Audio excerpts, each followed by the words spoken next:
Iya,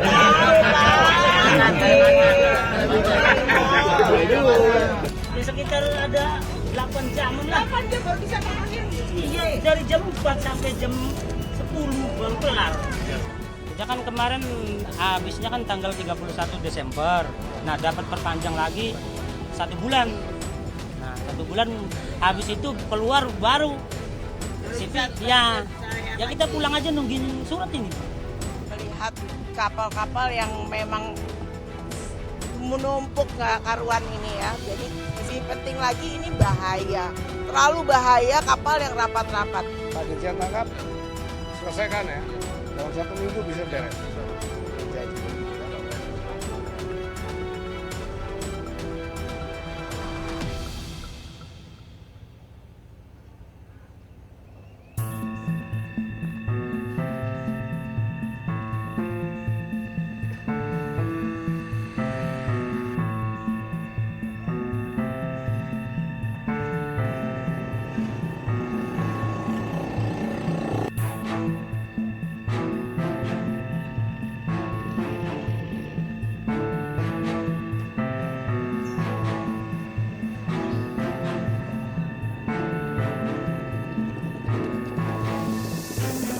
Penumpukan ribuan kapal nelayan di Pelabuhan T, Muara Angke, Jakarta Utara dalam beberapa pekan terakhir, ternyata tidak hanya disebabkan oleh faktor cuaca. Banyaknya kapal yang tengah dalam perbaikan, dan juga masalah perizinan berlayar, turut memperparah penumpukan kapal. Akibatnya, kapal nelayan yang berada di dalam menjadi sulit keluar, dan kapal yang harusnya bisa masuk untuk bongkar muatan, malah tertahan di luar. Sih ada permasalahan problem di mesin, Bu. Ya. Jadi perbaikan mesin. Iya, perbaikan di mesin karena kan memang cuaca lagi buruk juga dan kedua juga kita sebenarnya kan aksesnya kan kurang masuk kan di sana di pelabuhan lama. Ya. Jadi kita akses mengambil minyak juga kalau waktu kemarin itu agak susah keluar masuknya, Bu. Jadi kebanyakannya sekarang pada nyandar di sini. Oke. Nah, sudah 2 pekan berarti ya bersandar di sini. Informasi yang kami dapatkan juga beberapa ABK begitu mengeluhkan adanya perizinan kapal yang sulit ini untuk didapat. Apakah itu terjadi juga dengan kapal yang Bapak nahkoda ini? Kalau untuk terutama di kapal ini nggak ada, Bu ya, karena ini kan kapal untuk angkut barang di sana, Bu.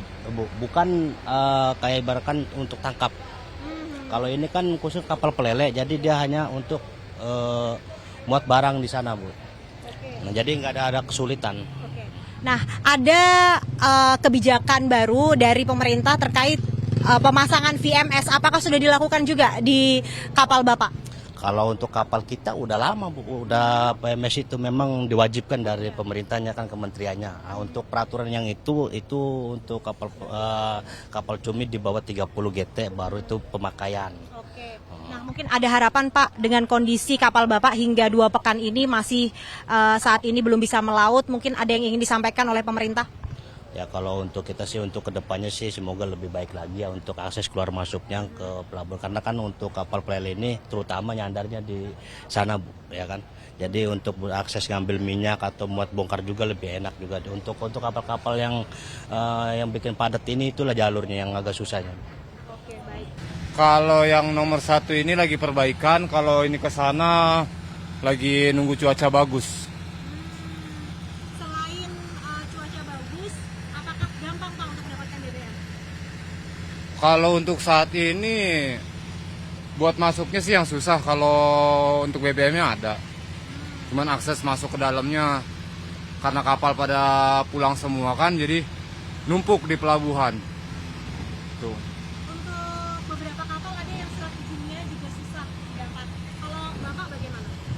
Kalau kita sih aman, Syarat-syarat dari aman ya? aman semua. Tinggal nunggu cuaca bagus, dapat solar kita langsung keluar. Terus mungkin harapan Pak dengan adanya penumpukan kapal yang terjadi 2 bulan terakhir ini apa? Kalau bisa sih kapal-kapal yang mati ya, yang udah setahun lebih nggak jalan itu kalau bisa dipinggirin, ditaruh di sebelah luar. Jadi akses masuk ke dalam pengisian itu lancar. Itu aja. Karena kan di sana kan banyak kapal-kapal yang mangkrak kan. Kalau saran saya mending ditaruh di luar lah, di bagian depan gitu. Oke, terima kasih Pak. Ya, sama-sama. Nama Ahmad Tohari, saya sebagai wakil kapten KKM. Pak Ahmad Tohari sebagai wakil kapten bisa disampaikan sampai saat ini kabarnya pengisian bahan bakar sulit. Apakah itu juga dirasakan oleh Bapak? Ya emang sangat sulit, satu sama akses masuk sama bahan bakar kadang lagi telat-telat, lagi cepet-cepet gitu. Soalnya kadang sekali berangkat pada masuk semua kapal itu. Kadang kita nyampe ngantri gitu kan karena susah. Tapi kalau ibaratnya ada yang belum ngisi waktunya, jadi kita senggang, cepet dapatnya juga untuk akses bahan bakarnya. Kalau cuaca buruk sampai saat ini juga sebagai faktor nggak sih Bang? Banyak kapal-kapal yang belum berangkat. Kalau masalah cuaca itu setiap tahun ada kayak gini terus sih, jadi nggak ngaruh gitu. Jadi cuman perbedaannya si cuaca ekstrimnya sama nggak sama tahun kemarin. Kalau ini nggak terlalu ekstrim juga. Kalau tahun kemarin lumayan ada yang lebih ekstrim gitu kan. Sampai ada yang nabrak-nabrak gitu kan, nggak kuat kan gitu. Nah mungkin ada harapan buat pemerintah nih untuk melihat penataan kapal di dermaga yang saat ini semakin banyak penumpukan. Ya dari situ ya bisa harus ditata dari pemerintah dalam penataan dermaga kapal itu kan. Kan semuanya ada yang ibarat numpang cuman nggak lama, ada yang bilang 2 hari 3 hari bukan dermaganya dia kan gitu. Ketua Komisi 4 DPR, Titik Soeharto bersama Menteri Kelautan dan Perikanan, Sakti Wahyu Trenggono, meninjau langsung Pelabuhan Muara Angke untuk mencari akar masalah penumpukan kapal. Yang punya kapal, yang punya barang ini.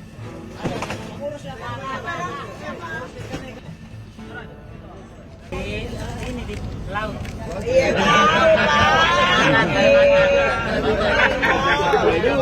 Di selatan, di Lintang 407. jauhan. Terus Sumatera, Ada dari mana? Pokoknya Bapak masuk ke sini lama nggak? ya lumayan lama. Lama, nggak seperti biasanya. Yang enggak seperti biasanya malah lancar, cuma susah sekali. Pada rusak kapal nih. Rusak.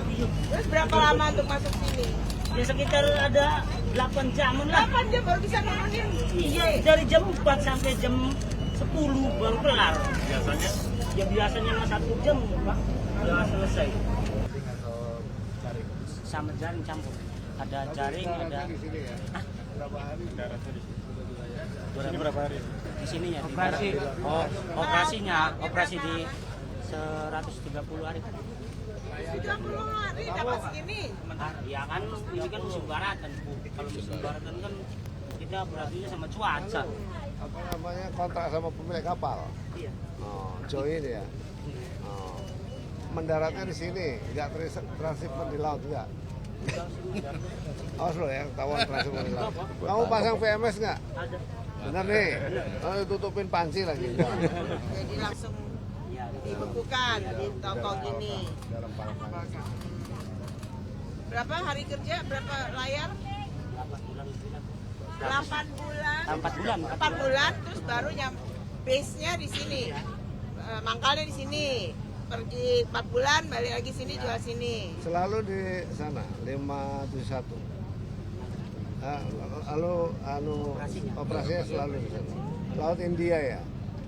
Lautan India, Laut Selatan. Bawahnya ini Sumatera aja panjang kan pasti lambat. Agak susah masuknya.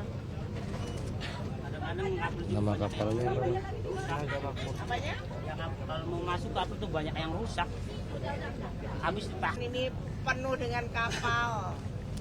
Betulnya udah kapasitasnya cuma 500, diisinya udah 1.000 lebih, ribuan lebih kapal. Jadi ini harus cari masalah dan di Kalau musim barat kan kendala cuaca juga. Kalau enggak lancar ya. Kalau enggak lancar kan. Biasa gitu.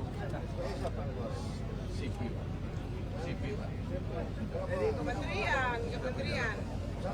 Biasanya berapa lama keluar suratnya? Ya biasanya kan paling gimana, Pak? Berapa lama? 2 bulan ya? 2 bulan mulu. Kita kan kemarin habisnya kan tanggal 31 Desember.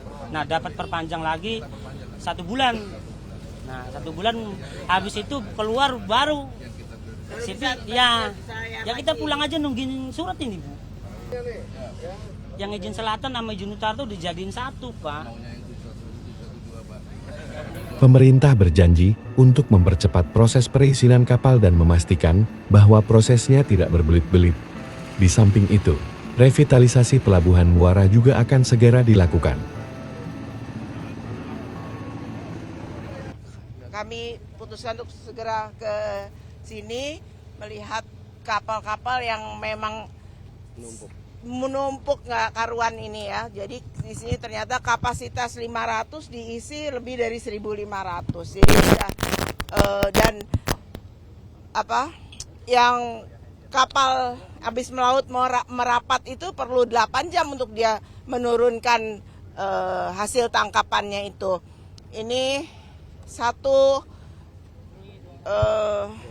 tidak efisien ya untuk kapal-kapal ini untuk menurunkan barang-barangnya. Yang kedua lebih penting lagi ini bahaya. Terlalu bahaya kapal yang rapat-rapat.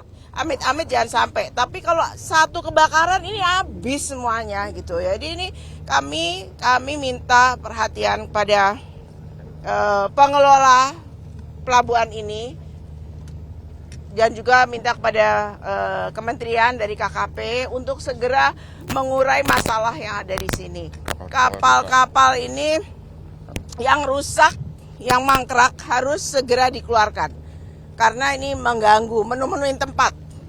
Kemudian izin, ada keluhan juga dari pemilik dan nakoda kapal bahwa izin untuk berlayar itu kemarin terhambat, agak telat gitu. Ini supaya segera dipercepat izin ini supaya kalau udah dapat izin dia bisa berlayar lagi gitu. Tapi yang utamanya dikosongkan untuk yang kapal-kapal mangkrak. Ini di sini tadi kita lihat ada kapal yang udah bekas terbakar dulu, yang udah hancur puing-puing, tinggal puing-puing aja masih ada di sini gitu.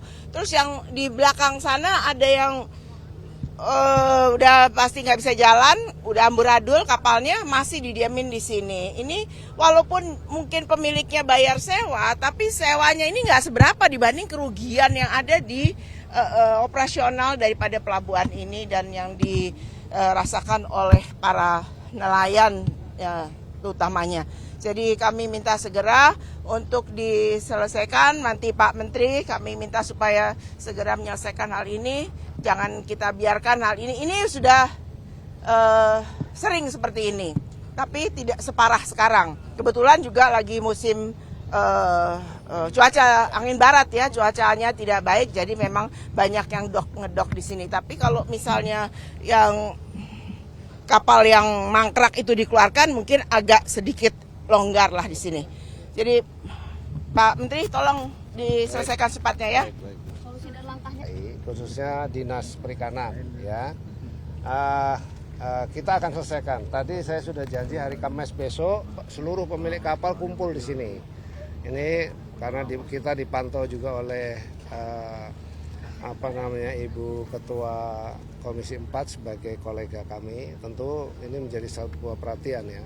Memang kapasitasnya tidak memadai, tapi sisi lain sebetulnya adalah manajemen pengelolaannya di sini yang menurut saya harus dibenahi. Ya. Manajemen pengelolaan ini masih sedikit kurang baik, jadi saya kira saya sudah minta ke Dirjen Tangkap, tadi keluhan soal perizinan itu harus segera dipercepat. Karena ini kan bayangkan sudah berapa ribu yang bekerja di sini dan itu adalah menggerakkan ekonomi. Ini menjadi salah satu yang menjadi perhatian kita untuk supaya bisa terus bergerak. Yang kedua, manajemen pengelolaan pelabuhan perikanan ini akan kita bicarakan dengan Dinas DKI untuk kemudian dikelola dengan baik. Saya janji Kamis ketemu dengan pemilik kapal karena penting, dan kemudian kalau nahkoda ngikut aja pasti. Tapi yang pemilik kapal itu menjadi penting. Ya, karena apa? Karena kalau yang rusak sebaiknya memang tidak ada di dalam area pelabuhan bongkar muat. Karena kalau itu terjadi pasti akan mengganggu. Dan ini sepertinya berbagai macam kendala lah. Di antaranya juga tadi disebut sama Ibu Ketua soal cuaca. Jadi mereka akhirnya berhenti. Sementara mereka berhenti dulu karena memang belum bisa melaut. Gitu ya, di antaranya begitu. Nah, jadi itu yang segera akan kita selesaikan. Soal CP yang berbelit itu kenapa Pak? Soal CP nelayan yang... saya sudah minta ke Dirjen Tangkap tidak boleh berbelit lagi dan harus secepat mungkin. Kalau seluruh persyaratannya dipenuhin, paling lama harusnya 1 minggu udah bisa selesai. Pak Dirjen tangkap, Siap. Selesaikan ya. Iya, Pak. Dalam 1 minggu bisa Siap, beres. bisa, Pak. Nah, ini janjinya. Ya. Udah OSS, Pak.